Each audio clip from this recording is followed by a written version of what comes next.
आज पुन्हा एकदा दुपारी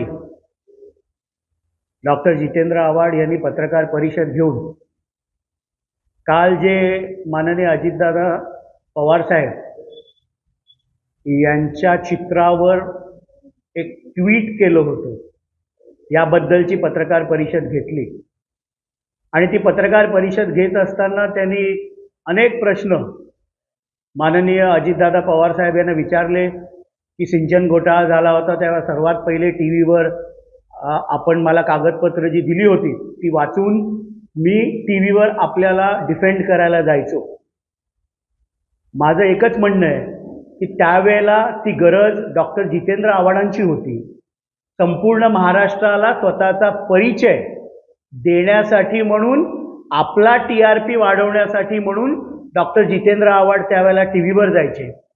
आपण हे देखील म्हणालात की आपण माझ्यावर जर वैयक्तिक टीका केली तर मी देखील करू शकतो, पण आपल्याला बहुतेक विस्मृती झालेली आहे.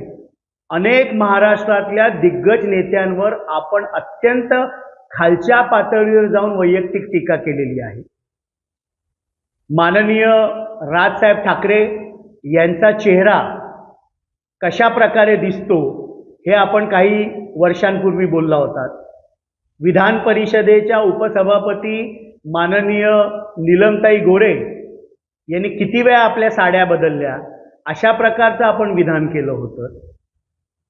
किरीट सोमय्या व त्यांच्या पत्नी मेघा सोमय्या यांना संडासातनं पैसे खाल्ले, अशा प्रकारचे आपण वैयक्तिक आरोप केले होते. आणि सर्वात घाणेरडा प्रकार आपण केला होता ज्यावेळेला चिक्की घोटाळा झाला होता. त्यावेळेला तो चिक्की घोटाळा दाखवण्यासाठी आपण चिक्की खाताना कशा प्रकारे वेडी वाकडी तोंड केली होती पंकजा मुंडे यांच्याबद्दल, हे जरा आठवा. त्यामुळे आपण महाराष्ट्रातल्या अनेक नेत्यांवर अत्यंत घाणेरडी खालच्या पातळीची टीका आपण केलेली आहे. आज आपण म्हणालात की माननीय अजितदादांसाठी मी वारंवार टी व्हीवर गेलो. मी आपल्याला आठवण करून देतो की 2009ला ज्यावेळेला आपण पहिल्यांदा आमदार म्हणून निवडून आलात त्यावेळेला सर्वात जास्त निधी आपल्या मतदारसंघाच्या विकासासाठी तत्कालीन उपमुख्यमंत्री माननीय अजितदादा पवार, जे त्यावेळेला राज्याचे अर्थमंत्री होते, यांनी आपल्याला दिला. आपण जो डंका वाजवता की कळवा मुंब्रा मतदारसंघाचा येऊन विकास बघा, हा निधी 2009 ते 14 मध्ये सर्वात जास्त हा माननीय अजितदादा पवार साहेबांनी आपल्याला दिला.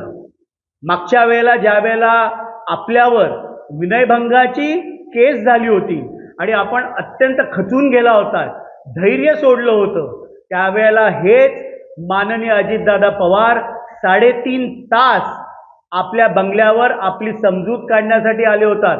आपण राजीनामा आमदारकीचा दिला होता आणि आपलं खचलेलं मनोधैर्य उंचवण्यासाठी अजितदादा 3.5 तास आपल्या घरी येऊन बसले होते. पोलीस अधिकाऱ्यांना त्यांनी खडसावलं की अशी काय तुम्ही खोटी केस रजिस्टर करू शकता, आणि आपल्याला राजीनामा मागे घेण्यासाठी त्यांनी भाग पाडलं होतं.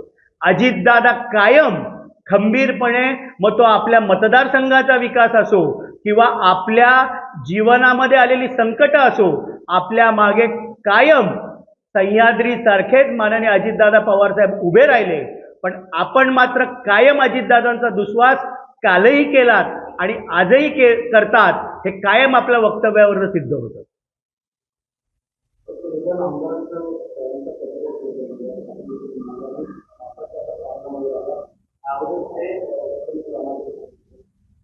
त्यावेळेला निवडणुका झाल्यानंतर 54 आमदारांनी विधिमंडळामध्ये पक्षनेता म्हणून माननीय अजितदादा पवारसाहेब यांची निवड करण्यात आली होती आणि ते पत्र माननीय अजितदादा पवार साहेबांकडेच होतं. त्यामुळे त्यांना ते पत्र कुठल्या तरी पदाधिकाऱ्यांकडनं सोडण्याची काहीही गरज नाही. ते पत्र पाठिंब्याचं अनेक वेळेला नेमकं त्या रात्री काय घडलं उलगडलं हे अजितदादांनी 5 जुलैच्या आपल्या METच्या भाषणामध्ये स्पष्ट केले. त्यामुळे माननीय अजितदादांना कुठल्याही पत्र सपोर्टचं सोडण्याची कुठलीही गरज नव्हती. मी आता त्यांना प्रश्न विचारला ना की 2009 ते 14 मध्ये आपण ज्यावेळेला पहिल्यांदा कळवा मुंब्राचे आमदार निवडून आलात त्यावेळेला सर्वाधिक निधी महाराष्ट्र सरकारतर्फे कोणी आपल्याला दिला? आज जी विकास कामं आपण दाखवता, कळवा मुंब्र्याचं मी रूपरंग बदललं, ते 9 ते 14 मध्ये कोणी दिला? महापालिकेच्या माध्यमातून त्यावेळेला कोणी निधी आणून दिला? त्यामुळे आपण कायमच अजितदादांचा द्वेष करता, तेव्हाही करत होतात. 2019ला देखील ज्या वेळेला ती शपथविधी झाली त्यावेळेला आपण काय काय सांगितलं तर आम्हाला करायला हे आम्हाला सगळ्यांना माहिती आहे. तर कृपा करून अजितदादांवर बोलताना आपण ताळतंब्या मागून बोलावं हीच त्यांना मी आज विनंती करतो.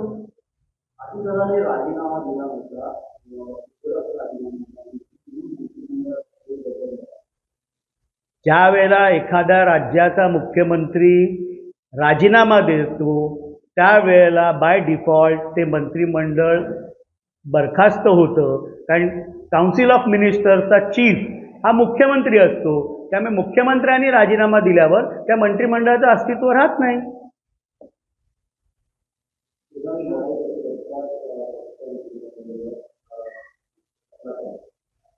इलेक्शन कमिशनमध्ये काल आणि परवाच आमच्या बाजूनी ज्येष्ठ विधितज्ञ मुकुल रोदगी साहेबांनी आमची बाजू मांडली.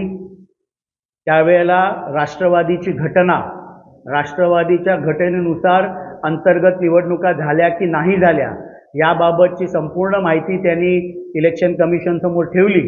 आणि त्याचबरोबर निवडून आलेले लोकप्रतिनिधी म्हणजे महाराष्ट्र विधानसभेमधले 53 पैकी 43 आमदारांचा सपोर्ट, विधान परिषदेतील 9 पैकी 6 आमदारांचा सपोर्ट हा अजितदादांना आहे, नागालँडमधल्या 7 पैकी 7 आमदारांचा सपोर्ट हा अजितदादांना आहे, झारखंडमधल्या 1 पैकी 1 आमदाराचा सपोर्ट हा अजितदादांना आहे, लोकसभेमध्ये 4 पैकी 1 खासदार, राज्यसभेमध्ये 4 पैकी 1 खासदार अशा प्रकारचा लोकप्रतिनिधींचा सपोर्ट हा माननीय अजितदादा पवार साहेबांना आहे. ॲफिडेव्हिट्सबद्दल जशा चुका त्यांनी आमच्या ॲफिडेव्हिट्समध्ये काढल्या, आमच्या वकिलांतर्फे देखील त्यांच्या ॲफिडेव्हिट्समध्ये अनेक ॲफिडेव्हिट्स अंडर एज लोकांची होती, 9 वर्ष, 14 वर्ष, 12 वर्ष अशा प्रकारची ॲफिडेव्हिट्स त्यांच्या बाजूनी दाखल करण्यात आली होती. अनेक ॲफिडेव्हिट्स हे साईन नव्हते, नोटरी नव्हते केलेले, स्टॅम्प पेपर वर हस्ताक्षरं नव्हती की कोणाकडनं स्टॅम्प पेपर घेतला, वेंडरचं नाव नव्हतं, अशा प्रकारच्या अनेक त्रुटी त्यांच्या ॲफिडेव्हिट्समध्ये काढले.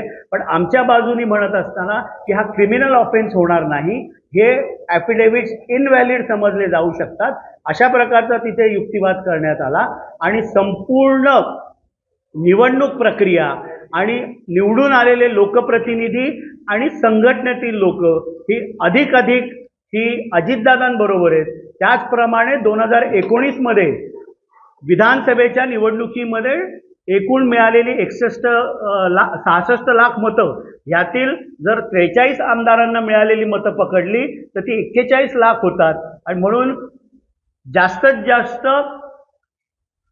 संघटनेतली लोक, लोकप्रतिनिधी ही सन्माननीय अजितदादा पवार साहेबांबरोबर आहेत, अशा प्रकारचा युक्तिवाद करण्यात आला. पुढची तारीख ही शुक्रवार मिळालेली आहे. त्यावेळेला आमचे विधितज्ञ ज्येष्ठ मुकुल रोदगी असतील, नीरज कौल असतील, मनजीत सिंग असतील, ही आमची बाजू आम्ही मांडू. आणि आम्हाला विश्वास आहे की कायद्याच्या कसोटीवर पक्षाचं नाव, पक्षाचं चिन्ह हा निर्णय आमच्या बाजूनी लागेल, हा आम्हाला विश्वास आहे.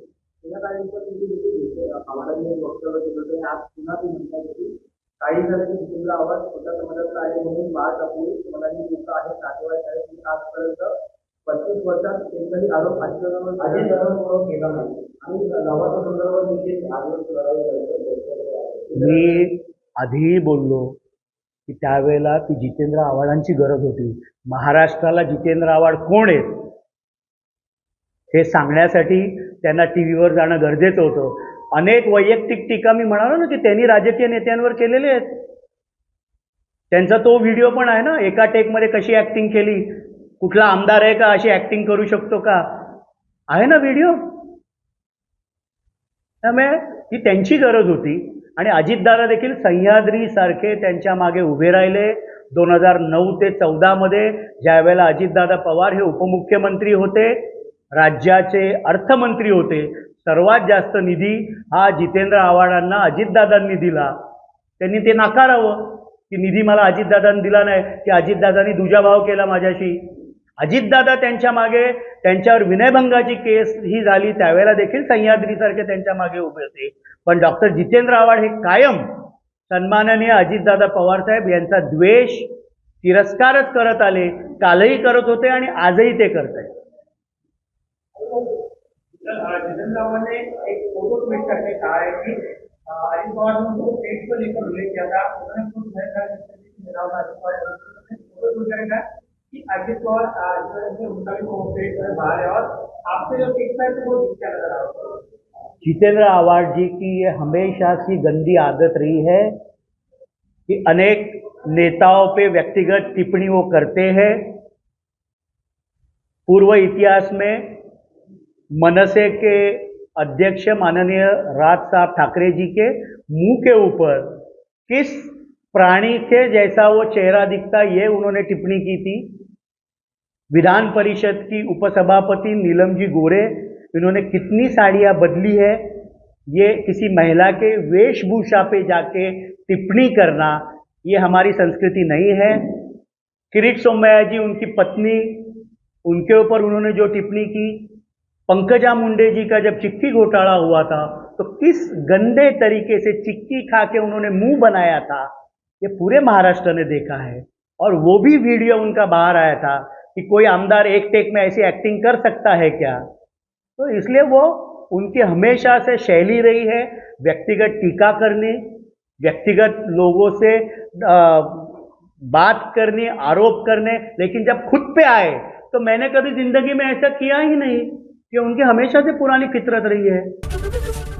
एबीपी माझा, उघडा डोळे बघा नीट.